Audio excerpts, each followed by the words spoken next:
When the Greek philosopher Aristotle set out to describe how to be happy, it's not surprising he talked about pleasure and wealth and making the right choices in life. But what is surprising is that the one thing he talked about more than anything else is friendship, concluding that without friends, no one would choose to live, though he had all other goods. That's a powerful statement. For most of us, friendship is a good thing. There's no one out there saying, friends are bad. Friendship is inherently pleasant. Nothing is so pleasant as man to man, says Aristotle. Yet, friendship is not something that we take very seriously. As we grow older, we have fewer and fewer friends, and we spend less time with our friends. I think this is partly due to a radical individualist approach to happiness, which I've discussed elsewhere. We basically think we have to be self-sufficient. We don't want to admit that we need another person to be happy, because to us that sounds like weakness. But to Aristotle, it was a simple matter of human nature that we need friends in order to be happy. He says, no one would choose to possess all good things on condition of being alone, since man is a political creature and one whose nature is to live with others. Therefore, even the happy man lives with others. And plainly, it is better to spend his days with friends and good men than with strangers or any chance persons. Therefore, the happy man needs friends.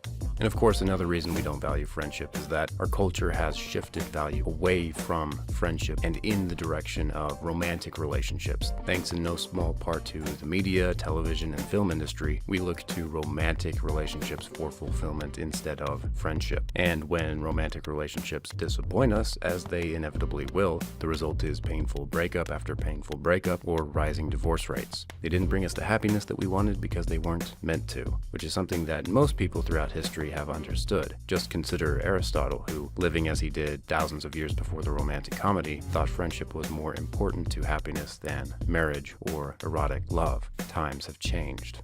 But on a deeper, more fundamental level, really the whole shape of Western society has changed such that it actually works against friendship. As industry and technology advance, we become more and more mobile and more secluded, at least compared to the way that people always lived prior to the Industrial Revolution. We are constantly on the move. We rarely spend even a single day in one place. And even when we do stay in one place, our lives have become more private. Our spare time takes place in the privacy of our own homes, and this usually involves a screen of some kind. The advent of technology means that we seek entertainment alone, and even when we do go out in public, we expect not to be bothered by other people. This is a far cry from close-knit tribal cultures of more primitive societies, or even the social intrigues of Victorian England. When you think about it, the dramatic and comedic social situations of a Jane Austen novel could never happen today. We are simply too isolated. We don't live social lives.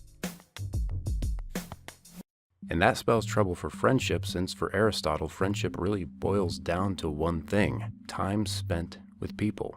Who do you spend your time with? Who do you see again and again? Who do you talk to? Who do you speak with? That person, those people, are your friends. Outside of our own families, this generally ends up being our coworkers, the people that we spend 8 or more hours a day with. Your workplace might not look like the office, but you still develop a kind of relationship with your coworkers simply by virtue of spending so much time with them every day. These are the people that you know and maybe even kind of like, but you generally don't want to see them outside of work. So this is kind of a friendship, but not surprisingly, this is the lowest kind of friendship for Aristotle. It's what he called a friendship of utility. This kind of friendship applies to anyone that we share a common goal or experience with, making it common in the workplace, sports teams, classrooms, and the military. And make no mistake, striving toward a common goal and sharing an experience can build powerful bonds between people, even a brotherhood. But as soon as you take away the goal or the experience, the relationship has nothing to stand on, and so it naturally dissolves. A more stable kind of friendship is what Aristotle called friendship based on pleasure. In this friendship, you actually like your friends, and because you often share common interests, you want to spend a lot of time with them. Listen to what Aristotle says. Whatever existence means for each class of men, whatever it is for whose sake they value life, in that they wish to occupy themselves with their friends. And so some drink together, others dice together, others join in athletic exercises and hunting, or in the study of philosophy. Each class spending their days together in whatever they love most in life.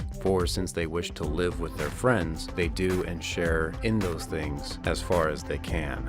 To enjoy something is one thing, but to enjoy it with someone actually enriches the pleasure. Sharing a love with someone makes the thing that you love more enjoyable, not less. If you enjoy reading or watching sports or listening to music, then you enjoy it more when you share it with someone who enjoys the same things. And I find that the pleasure increases the more specific that the love is. Finding someone who loves Mozart or Eliot as much as you do is more pleasant than finding someone who simply loves classical music or poetry in general. But this is still not the highest form of friendship. For Aristotle, the highest form of friendship is what he calls a friendship of excellence. It's when you love someone because of who they are. The pleasure coming from him merely as being himself is the pleasure of friendship, for he loves the object as himself and not for being someone else. In the second kind of friendship, the locus of friendship is the thing that is shared, the thing that you have in common. It's the music that you both like, or the movies, or the politics. In the highest kind of friendship, though, the locus of friendship is the other person himself. You don't just love the same things, you love the person. The friendship is not about pleasure per se, but about finding a second self in another person. Aristotle goes so far as to say, friendship is equality, and true friends, a single soul. The French essayist Montaigne described a similar experience when he said, "Our souls mingle and blend with each other so completely that they efface the seam that joined them and cannot find it again. If you press me to tell you why I loved him, I feel that this cannot be expressed, except by answering, because it was he, because it was I." The beautiful thing about this friendship is that you can be yourself with someone in the freest sense. You never feel judged, even for the imperfect parts of you. Aristotle says, "With our friends, we are not ashamed of what is conventionally wrong. In a sense, we are a single soul in two bodies." This kind of friendship is extremely rare, as Aristotle points out, because there are so few people who are so profoundly like you. Most of us will probably never find a friend like this. And of course, it doesn't help that the flow of modern Western culture sabotages deep friendships by enticing us to spend less time with other people and to find pleasure in other things. Dare I say, less noble things than friendship. Even things that would make us less happy than a friendship would. But I think there is hope. If we study the true nature of friendship, we can also fight against Western culture. After all, the original impulse of philosophy was to study things in order to change them. For thinkers like Aristotle, philosophy was about sketching a blueprint for friendships in order to build friendships. If we recognize that friendship begins with spending time with people, then the first step is to spend more time with people and to pay attention to the people that you are around. The more you do so, the more opportunities will arise for friendships to develop. Be intentional about building those relationships. Make a commitment to someone.